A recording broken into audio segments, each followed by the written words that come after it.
What we started with was the Margaret Mitchell papers at the University of Georgia and the Macmillan papers that are housed at the New York Public Library, and spent weeks and weeks culling through those papers. And God bless John, he already had copied thousands and thousands of pages of those documents that he just had at his house because he wanted them just to have them. So I can't even tell you how much money he saved us in research trips because he already had so much of it. And we started out by going through page by page and writing a chronology of the life of Gone with the Wind, going through the correspondence. And I will say, after the first 3 days, I thought, how are we ever going to do this? This is going to take the rest of our lives. And my hand started cramping so severely from taking notes and the flipping of the pages. I thought, we're just never going to, we've taken on too much. But we couldn't quit, because once we got started, I couldn't put the stuff down. Day in and day out, I felt like we were stumbling on new things. And John, I'm sure, got sick of me calling him, because he was at work a lot of the time. He worked pretty much 24 hours a day, because he has his day job and then would work at night on this. But I was calling him at the office constantly saying, did you know this? Has this been written about? Has this story ever been told? Had anybody heard this before? And we just had such a good time with that sense of discovery. And there was never a day that I didn't wake up where I could not wait to get to these boxes and boxes of papers that were just filled up my house. I couldn't sleep at night because I knew that stuff was calling out to me, saying, there's more in here. And John mentioned my children. They are the victims of this process, I'm sorry to say. Their eating habits have just become a mess. When they were babies, I fed them very well. But there were days, I remember one in particular, where it was around 5 o'clock, and I was knee-deep in, I guess, what you would call some shenanigans at Macmillan over the handling of the British rights to Gone with the Wind, which that alone could almost be a book. And it was 5 o'clock, and the kids wanted dinner, and I could not put the stuff down. I could not, because I was afraid I would lose the thread. And I had papers everywhere, you know, and just trying to piece together the story chronologically. And I just had to console myself that they liked cereal for dinner. You know, they were actually pretty happy with it. But now they're getting sick of it, and they're expecting me to start cooking again once I get back to Richmond. One thing that I think was fun about our project, and I will give John a lot of credit for having the patience to do this, being a lawyer by background and also a rare book dealer, I'm a very type A, systematic, orderly, don't like to waste time type of person. And so I would focus on what I was looking for, and that's what I was going to spend my time on. John has a much more open mind than I do, and a more, he sees the big picture, I think, in some ways. And what he spent a lot of time doing was sitting at the University of Georgia, going through random correspondence files. And if anybody knows anything about the collection they have there, I mean, it is, do you know how many boxes it is? I mean, hundreds. Maybe thousands. Would have 300 or 400 letters. Yeah, I mean, the finding aid alone is that thick. And he would take random letters of the alphabet and say, just give me the correspondence from that letter of the alphabet, and let me just see what's in it. Because Mitchell was so meticulous about her record keeping, she kept everything. And he said, you know, what is in all these papers that she was writing all this stuff? What's in there? And unbelievable things he found. And I'll never forget sitting next to him at the University of Georgia when I thought he was going to have a heart attack, literally. And he said, you won't believe what I just found. And for the Windies in the crowd, you'll enjoy this if you haven't gotten to that part in the book yet. He found a letter wherein Margaret Mitchell, who never talked about the book, you know, she never spoke publicly, she did not like talking to people, but would write you a letter about anything you wanted to know. Somebody wrote asking her what Rhett Butler's middle name was. And if you're familiar with the story, in the book, Melanie hands Scarlett the handkerchief that came from Belle Watling with those initials RKB. But the book never says what the K is. And that's just been kind of a mystery that's been out there for years and years. Both of the sequel writers came up with their own version of what the K was. Anne Edwards, in her biography of Mitchell, had a theory about where the K came from. But John Wiley found the answer. So we have lots of little nuggets like that in there that I don't think anybody would have ever found or could have found if they hadn't been willing just to sit there and read. Our best discovery of the book, and another absolute goosebump moment, is finding a letter from Mitchell in which she answers the age-old question, or the burning question, of what happened to Scarlett and Rhett. And if you've read any of the previous biographies, Mitchell, day in, day out, till the day she died, refused to speculate publicly about what happened to Scarlett and Rhett. She said, I don't care what happened, I don't know what happened, I never gave it a second thought. I don't want to, it's for people to decide themselves. It can go, it's whatever you want, it's up to you to decide, and I have no earthly idea. How could I tell you? I don't know what happened to them. Well, turns out that was a lie.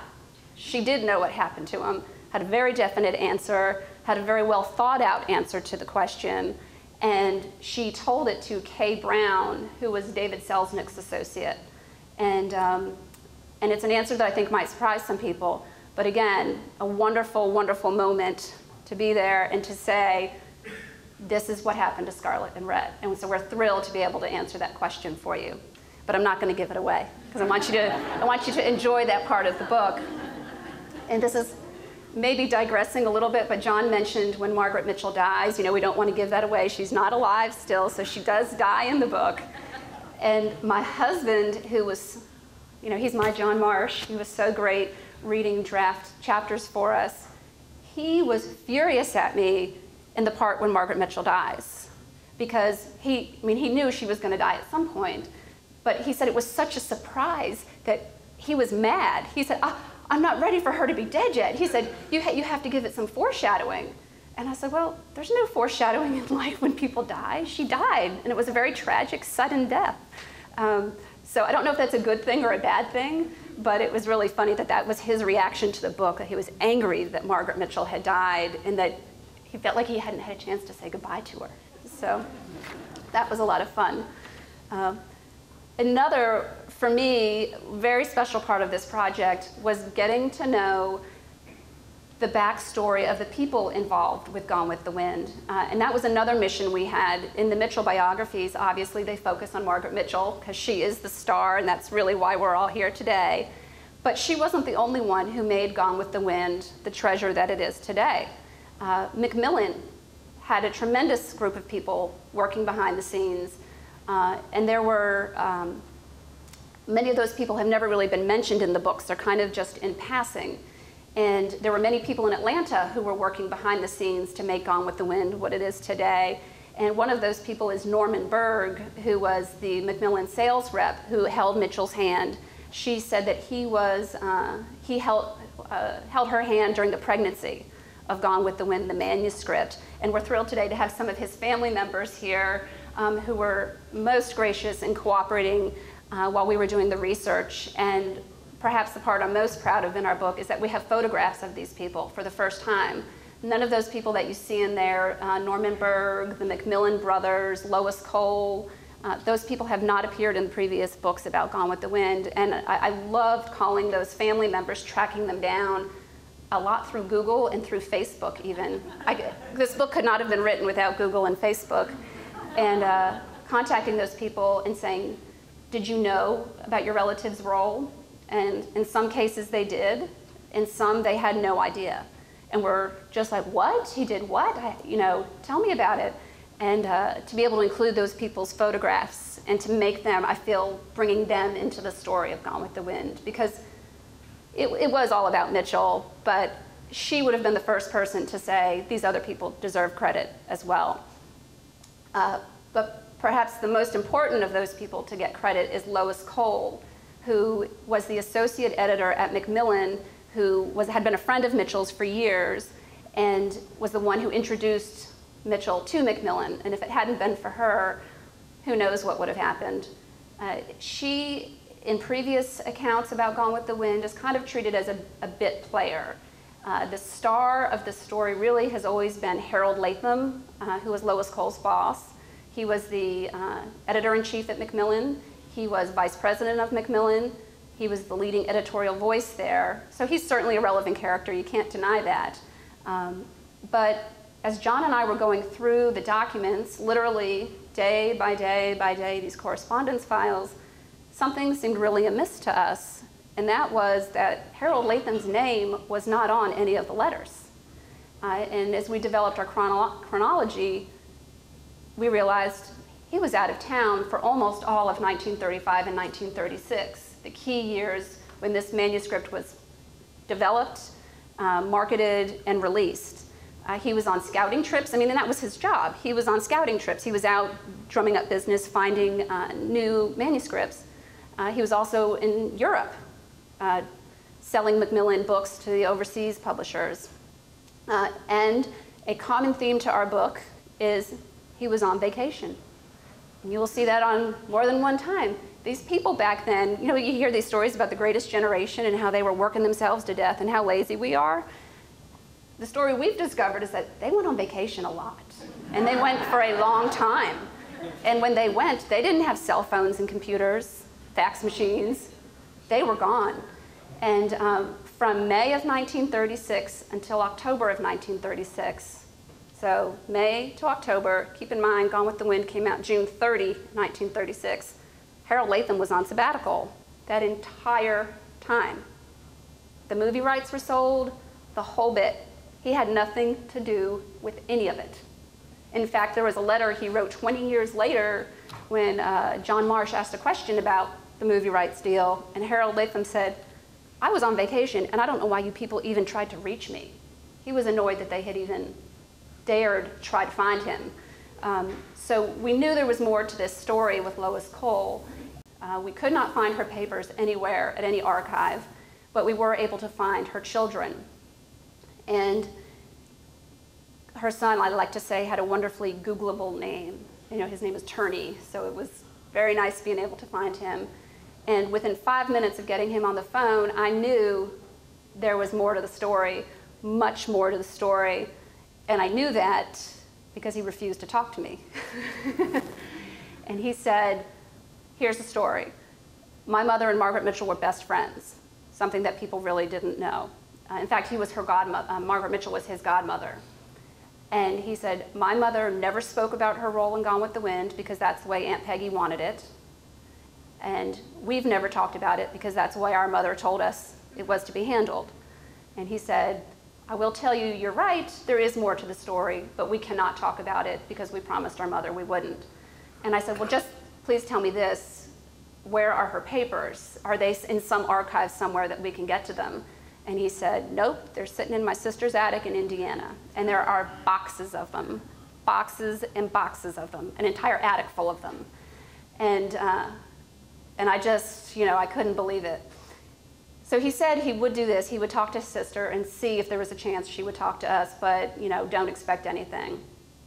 But she did call me, and she said, you know, I want to hear what you're doing. That's interesting. You know, this hasn't come up in a while, and she hadn't realized the 75th was coming up. And she was very nice, and she was just curious about what we were working on, but there was no way she was going to talk to us. And in fact, they had refused to speak to any of the previous biographers and said, we can't do it, and we can't share with you the documents. She did tell me, though, and I hadn't told John this, she told me the other day, she says she regrets now not talking to Marianne Walker, that she feels like she did such a beautiful job with the story that she kind of regrets not having contributed to her book. But I have to say I'm glad she didn't, because ultimately she did agree to speak with us on a limited basis. And it was a process over several months of her first willing to be interviewed. The stories she told us were tremendous, and in fact, several of them, I will think John will admit, I don't think he believed all of them. He's a real skeptic and was saying, yeah, I've heard this kind of thing before. People remember their family member in the best light, and grain of salt, and oh, I can't possibly, you know, it's different. It was the story she was telling was different than what we had read before. Finally, I said to her, you know, we really kind of need to see the documents. I love your stories, but can you show us the documents? And she would not send us copies of anything, but she did start typing them and transcribing them and sending them to me by email. And so then it was like, okay, if these letters really say what these emails say, we're really on to something. And that was great. We went on like that for a few months. And finally, we were getting to the point where the manuscript, we had to turn it into the publisher. And I said to her, you know, it's not that we don't trust you, but the version of events you're telling is so different. we kind of need to see the original documents. We can't publish this unless we see the documents. And tried to get her to send me copies of them, but she would not do that. She wouldn't send Xeroxes of any of them. So I offered to fly to Indiana to see them. She would not let me do that. I think she knew that if I got there, I would bust myself in that door and start ripping through things. And she finally said, I want you to write this book. I want you to use this material. I understand that you have to see it. So she got in her car with one folder full of documents out of the boxes and boxes that they have. And she sent me a picture of them. I saw the boxes. Very isolated pieces of information they were willing to share with us that related to the book. Not to the personal story, but to the book and to the people behind the book. And she drove from her house to Indiana to my house in Richmond, Virginia. She showed up at around 11 o'clock one morning, and she said, okay, you can look at them, and I'll just sit here. And she sat down at the dining room table, and I called John quickly, and I said, she's not going to let me copy them. She's not going to let me do anything, so you got to get over here. And he was at work. I said, you've got to get over here. And we sat there with our computers, typing and taking notes as fast and furiously as we could.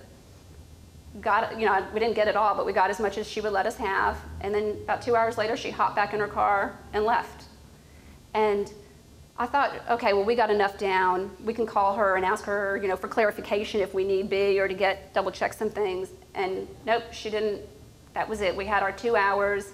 She I think she felt like she had gone too far even at that. But she did check a few quotes for us, but she wasn't going to go any further, and that was it. But it was a blessing. It was some of the really great quotes. If you are like John and I and you're big footnote people, you notice our book is full of them because we both love footnotes. And if you see a really good quote, chances are it may be from the Barnes papers, which are the papers from Lois Cole's family. So I've gone on way too long, and I would love to answer questions, but I do want to tell you that it was a privilege to tell Margaret Mitchell's story. It was a privilege to tell the story of her family, who to this day continues to manage a remarkable aspect of literary history in America. And I'm happy to introduce these people to you, and I hope you enjoy their story. And thank you for coming tonight.